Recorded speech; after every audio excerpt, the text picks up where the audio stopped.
Diba? Wide. Wide. Wide. Wide. Wide.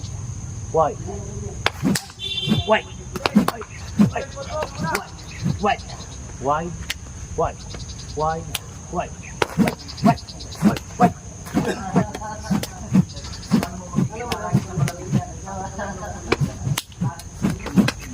Hindi na kailangan dito. So dito na lang.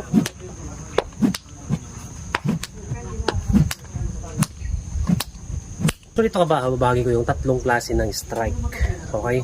So meron tayong long, medium at saka close. So ano nga ba yung long natin? So yun yung kalimitan ginagamit ng mga wide striking. Yan. Wide. Talagang powerful yan kabahaw.